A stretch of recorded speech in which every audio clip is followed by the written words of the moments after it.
I'm here to talk about success. The first rule of success is to have a vision.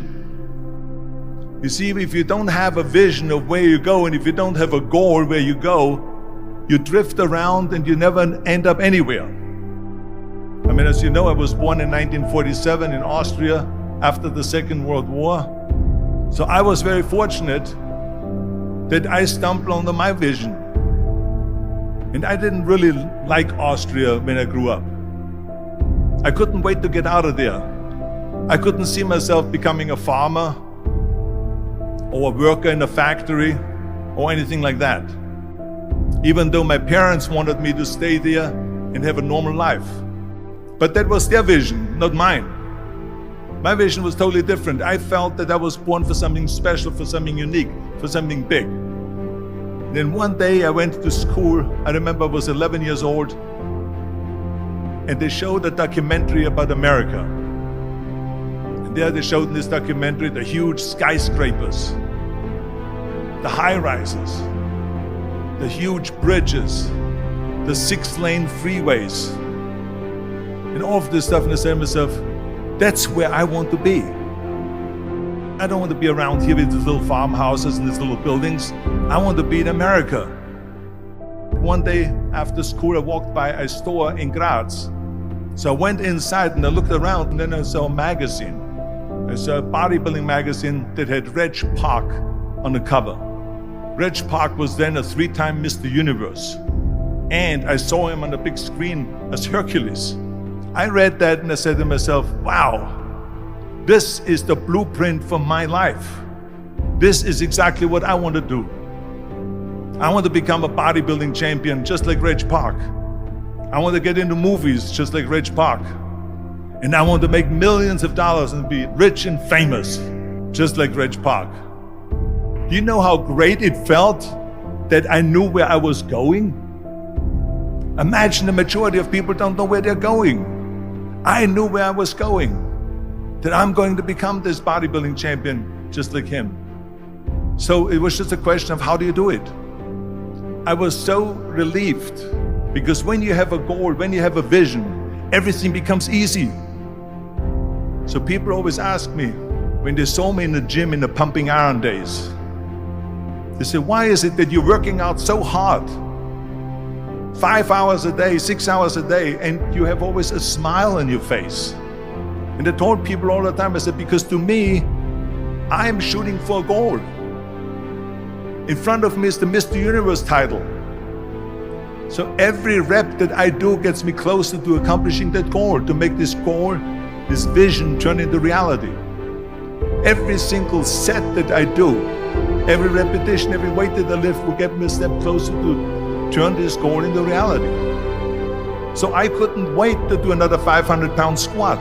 I couldn't wait to do another 500-pound bench press. I couldn't wait to do another 2,000 reps of sit-ups. I couldn't wait for the next exercise. At the age of 20, I went to London and I won the Mr. Universe contest as the youngest Mr. Universe ever. And it was because I had a goal. So let me tell you something, visualizing your goal and going after it makes it fun. You got to have a purpose no matter what you do in life. You got to have a purpose. 74% hate their job in America. Now, this is not much different when you come to Europe. The majority of people don't like what they're doing, because they're really not doing it because they didn't have a goal and they followed this goal. They just aimlessly drift around, and then all of a sudden there's a job opening, so they get that job because you have to work. But then when you work, it's a chore. It's work. It's not fun. So if you think about, only a quarter of the people really enjoy what they're doing in life. That is unbelievable if you think about it. So I felt so blessed that I knew what I was doing. It's like a medical student that studies and knows he wants to become a doctor. You know where to go. And the same thing is also in politics. I remember that in politics, I had a very clear vision that I will be the leader of California. This is as far as I could go because I was not born in America, so I could not run for president. So being the governor of the fifth largest state, I should say the largest state, the fifth largest economy in the world, was for me really the ultimate title, the ultimate accomplishment in politics. So even though people came up to me and says, why don't you go and run for something smaller, you're never gonna make it. I ran for governor, and then 2 months later I became governor of the state of California. Again, because I had a very clear vision what I'm gonna do with California. So that's rule number one, have a vision. Rule number two is, don't listen to the naysayers. Don't listen to the naysayers.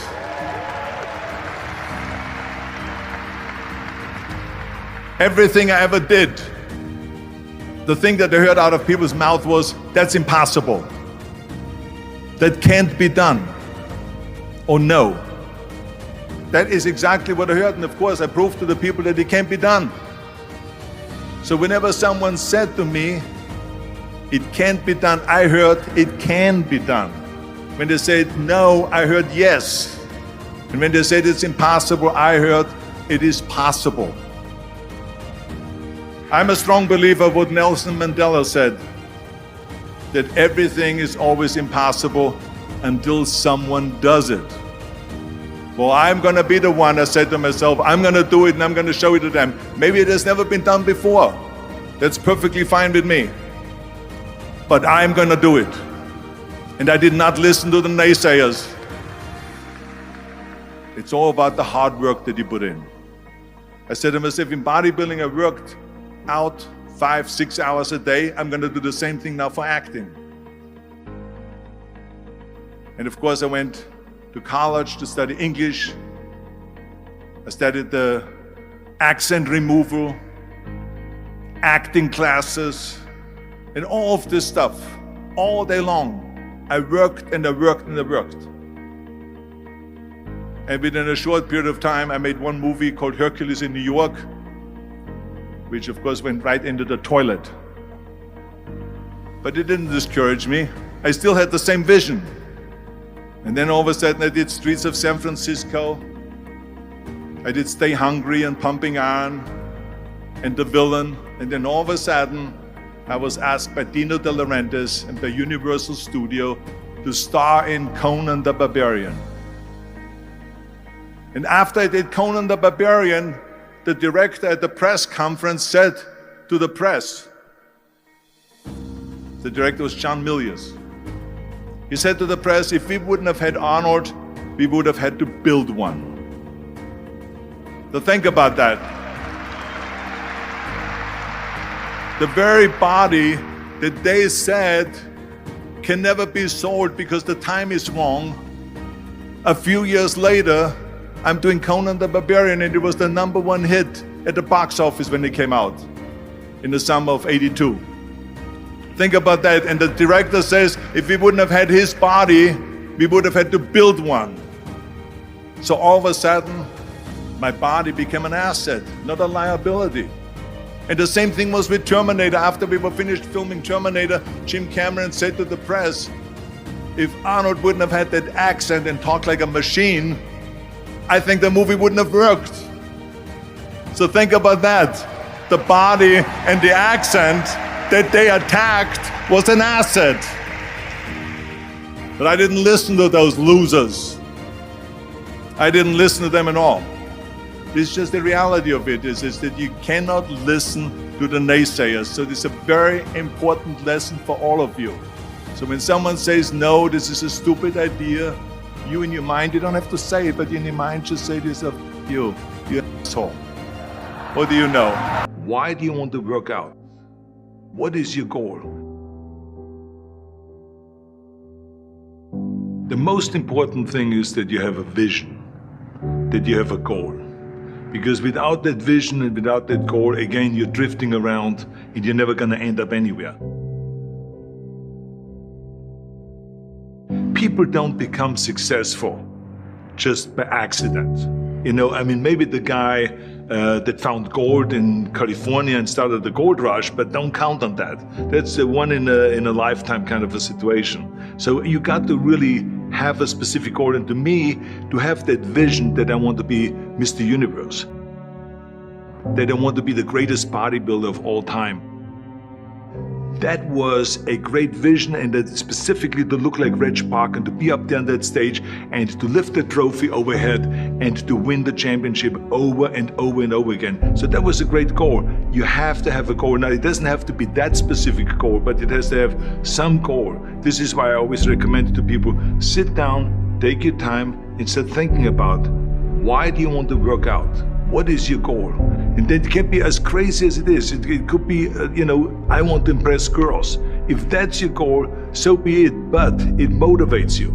It could be that you're emulating a certain, bodybuilder or a certain football player, a certain boxer, whatever it is. Have those pictures put all over the wall like I did when I was a kid. I put pictures of Reg Park and of Sonny Liston, of boxers and of Ali and of powerlifters and weightlifters all over my bedroom, wall. So that every day when I go to sleep, every day when I wake up, I look at those pictures and they motivate me. You need that motivation, and then therefore you have this kind of imprint in front of you all the time, and you know exactly what you're chasing. People always come up to me and says, why are you smiling? You're working out 5 hours a day. You're doing the same as the other guys, but the other guys have a sour face. They're pissed off that they have to do another rep or another set or something. I looked forward to another 1,000 reps of sit-ups. I looked forward to another 500 pounds of leg press or squat. I looked forward to doing more and more curls until my arms fall off. Why? Because I knew that every rep that I did and every set that I did and more weights that I lifted, I get one step closer to turning that vision into reality. So I was turned on by that. I was excited. I couldn't wait to get to the gym.